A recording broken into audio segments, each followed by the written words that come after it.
Hello students, आज हम elastic string का एक क्वेश्चन करने वाले हैं।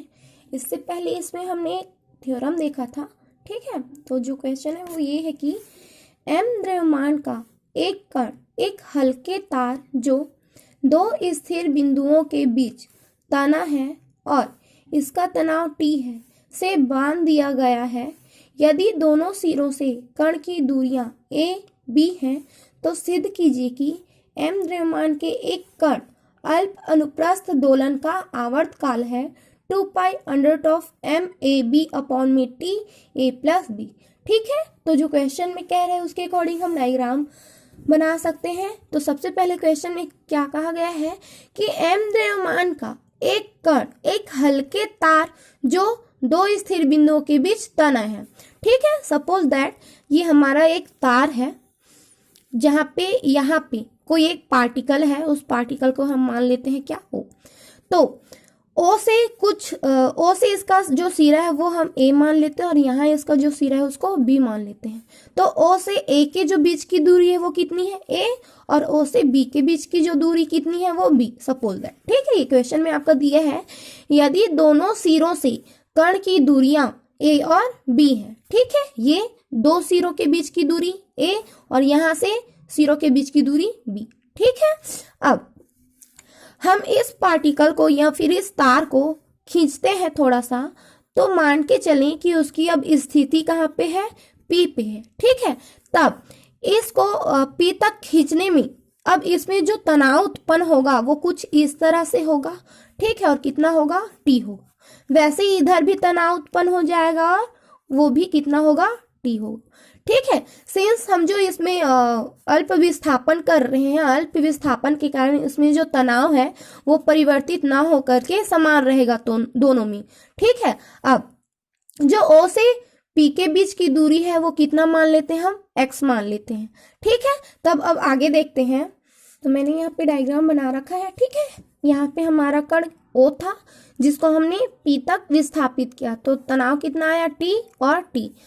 O से A के बीच की दूरी कितनी है A, वैसे O से B के बीच की दूरी कितनी है B, वैसे O से P के बीच की दूरी कितनी है x है। ठीक है, अब देखते हैं उसकी थ्योरी जो हमने काम किया उसी को डायग्राम में काम किया उसी को हमने यहाँ पे थ्योरी में लिखा है। माना कि A और B दिए हुए स्थिर बिंदु हैं और हल्का तार इन बिंदुओं के बीच तना हुआ है। A और B एक स्थिर बिंदु है जिनके बीच एक तार तना हुआ है। माना कि m द्रव्यमान का एक कण बिंदु O पर बंधा है। ये बिंदु O पर m द्रव्यमान का एक कण बंधा हुआ है। तब AO is equal to AO की बीच की दूरी, वैसे ही BO के बीच की दूरी B। ठीक है, कण को AB के लंबवत अल्प विस्थापित करते हैं। AB के लंबवत इस कण को विस्थापित करिए, तब उसकी जो स्थिति है वो कितनी हो गई, P हो गई। तब O से P के बीच की दूरी कितनी हो गई, x। ठीक है, विस्थापन अल्प है, अतः किसी भी विस्थापित स्थिति में तनाव समान रहता है। माना कि किसी समय t पर कण की स्थिति P है, तब OP इज इक्वल टू कितना हो जाएगा, x। ठीक है, अब हम यहाँ एक समकोण त्रिभुज लेते हैं। तो समकोण त्रिभुज AOP में, ठीक है, या फिर सबसे पहले हम ये वाला त्रिभुज ले लेते हैं। तो यहाँ OBP में, ठीक है, तो ये हो जाएगा BP यहाँ से कण का स्क्वायर, ठीक है, BP का स्क्वायर इज इक्वल टू लंब का स्क्वायर OP का स्क्वायर प्लस आधार का स्क्वायर, दैट मीन्स OB का स्क्वायर। ठीक है, तो यहाँ से OP का मान कितना है, x है, तो यहाँ क्या हो गया, x का स्क्वायर प्लस O से B के बीच की दूरी कितनी है B, तो यहाँ पे B का स्क्वायर हो गया। ठीक है, इस तरह से BP इज इक्वल टू क्या आ गया, under root of x square plus B का स्क्वायर। साथ ही हमने यहाँ पे एक कोण लिया है, और कौन सा कोण लिया है, OPB या फिर BPO में। ठीक है, तब यहाँ पे cos theta is equal to क्या हो जाएगा, आधार बटा कर्ण। यहाँ पे जब हम कोण P पे लेंगे तो इसका जो आधार हो जाएगा वो क्या हो जाएगा, OP। ठीक है, और इसका जो कर्ण हो जाएगा वो क्या हो जाएगा, बी हो जाएगा। ठीक है, तो इस तरह से मैंने यहाँ पे डायग्राम बना रखा था। ठीक है, तो ये ओपी अपॉन में बी पी, तो cos theta is equal to OP की वैल्यू कितनी है, एक्स है, और बी पी की वैल्यू अभी हमने निकाली कितना है, under root of x square plus B का स्क्वायर। इस तरह से कॉस थीटा, जहाँ पे थीटा की वैल्यू क्या है, बी पी ओ है। ओके, वैसे ही सेकंड के लिए भी निकाल लेते हैं हम। तो यहाँ सेकंड के लिए देखना, ओ पी ए में या फिर ए ओ पी में समकोण त्रिभुज, तो यहाँ से ये क्या हो जाएगा, ए पी स्क्वायर बराबर ओ ए का स्क्वायर प्लस ओ पी का स्क्वायर, तो क्या हो जाएगा, एक्स का स्क्वायर प्लस ए का स्क्वायर। ठीक है, तो ये हो गया ए पी का square is equal to O P का स्क्वायर प्लस ओ ए का square. A P square is equal to O P के बीच की दूरी एक्स थी, इसलिए O P square is equal to क्या हो गया, एक्स का स्क्वायर, प्लस ओ ए के बीच की दूरी कितनी थी, ए थी, इसलिए O A square is equal to कितना हो गया, ए का स्क्वायर। इस तरह से A P is equal to कितना हो गया, under root of x square plus A का स्क्वायर।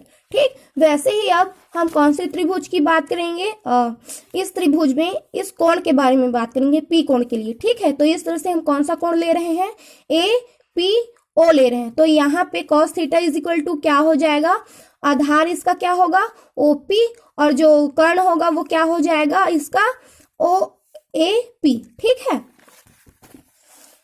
तो इस तरह से ओपी अपॉन में पी, ओपी के बीच की दूरी कितनी थी, एक्स, और पी ए पी या फिर पी ए की वैल्यू कितनी निकली थी, under root of x square plus A का स्क्वायर। ठीक है, आगे देखते हैं अब, गति के समीकरण से पी ओ दिशा में कण पर परिणामी बल बराबर क्या हो जाएगा, दोनों टी का पी ओ के अनुदिश घटकों का योगफल। ठीक है, यहाँ पे हमको दो घटक मिले हैं, तो यहाँ से गति के समीकरण से ये हो गया m x double dot is equal to minus, क्योंकि गति के समीकरण में सामने में माइनस भी लगता है। ठीक है, तो दोनों टी का पी ओ के अनुदिश घटकों का योगफल, तो फर्स्ट क्या है, टी कॉस कोण A P O plus T cos कोण बी पी ओ।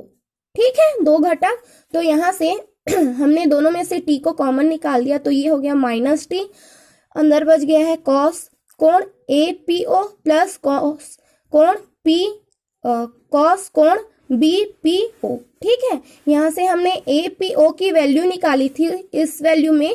ठीक, तो उस वैल्यू को हमने यहाँ पे पुट कर दिया, वैसे ही कॉस बी पी ओ की वैल्यू निकाली थी, वैसे हमने उसको भी यहाँ पे पुट कर दिया। ठीक, तो दोनों में एक्स है, हमने एक्स को भी कॉमन निकाल लिया। ठीक है, तो यहाँ से माइनस टी एक्स, इधर ब्रैकेट के अंदर क्या बच गया, one upon under root of x square plus A का square plus one upon under root of x square plus B का स्क्वायर। ठीक है, ये जो one upon under root of x square plus A square है, हम उसको ऊपर लेके जाते हैं, तो ये हो जाएगा X square plus A square whole power minus one upon two. यहाँ नीचे था, ऊपर लेके गए, इसका जो पावर था वो माइनस में हो गया। ठीक है, वैसे इसके लिए एक्स स्क्वायर प्लस बी का स्क्वायर और उसका इनवर्स क्या है, 1/2 है। ठीक, हम क्या करते हैं अब इसको जमा के लिख दिए। ठीक है, क्या कर दिए, ए स्क्वायर प्लस एक्स का स्क्वायर, चूंकि अंदर में प्लस है इसलिए कोई फर्क नहीं पड़ेगा। ठीक है, A square plus x square power में है -1/2 प्लस यहाँ से B square plus x square power में है क्या, -1/2, यहाँ पे माइनस है। ठीक है, अब क्या करते हैं, जो a/2 है उसको हम कॉमन निकाल लेते हैं। जब a/2 को कॉमन निकालेंगे तो यहाँ इसका 2 और यहाँ इसका 2 हट जाएगा, तो हमारे पास सिर्फ कितना बचेगा, 1/a बचेगा। ठीक है, अंदर क्या बच गया, 1, क्योंकि हम यहाँ से a का स्क्वायर बाहर निकाले थे, तो ये हो गया 1 प्लस एक्स स्क्वायर अपॉन में a का स्क्वायर, और उसका पावर कितना है, -1/2 प्लस, वैसे यहाँ से हम b स्क्वायर को कॉमन निकालेंगे, तो यहाँ से b का स्क्वायर और यहाँ से उसका जो स्क्वायर है वो हट जाएगा, बच क्या आ जाएगा, -1, इसलिए यहाँ क्या आ गया, 1/b, और अंदर क्या बच गया, 1 plus x square upon B square, और उसका जो पावर है -1/2 है। ठीक है, अब क्या लगाएंगे, यहाँ पे द्विपद प्रमेय लगाएंगे। तो द्विपद प्रमेय से -tx ब्रैकेट में 1/a, हमने इस जो पोजीशन है, ये जो टर्म्स है उसको द्विपद प्रमेय में तोड़ लिया, तो क्या हो गया, 1 माइनस एक्स स्क्वायर अपॉन में 2a का स्क्वायर, और ऐसे ये आगे बढ़ते जाएगा। वैसे b के लिए 1/b 1 minus x square upon में 2b का स्क्वायर, ऐसे ये भी आगे बढ़ते जाएगा। तो अब हम क्या कहें, इसमें जो x के उच्चतर घात है उसको हमने छोड़ दिया है, क्योंकि जैसे जैसे इसके घात आगे बढ़ते जाएंगे वैसे वैसे ही इसकी वैल्यू भी क्या होगी, कम होती जाएगी। ठीक है, तो यहाँ हमने उसके प्रथम घातों को ही लिया है, तो ये 1, यहाँ से 1, ये क्या हो गया, 1 का मल्टीप्लीकेशन 1 अपॉन a के साथ, यहाँ से 1 का मल्टीप्लीकेशन 1 अपॉन b के साथ। ठीक है, इस तरह ये क्या हो गया, 1 upon a plus 1 upon b। ठीक, मल्टीप्लीकेशन कर देंगे तो ये हो जाएगा,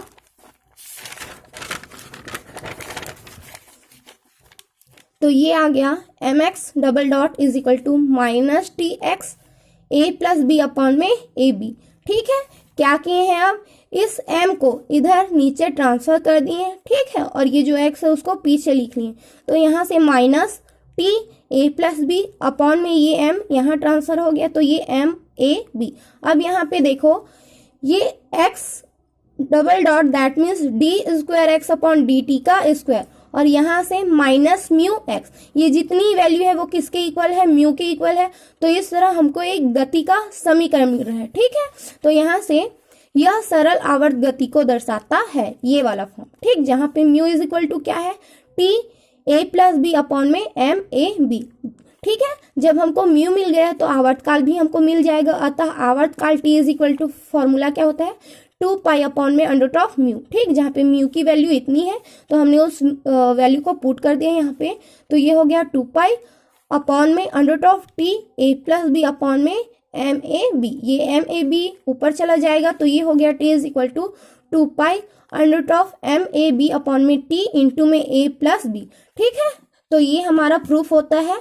ओके, आज के लिए इतना ही स्टूडेंट, नेक्स्ट वीडियो में हम नेक्स्ट क्वेश्चन करेंगे। Thank you student.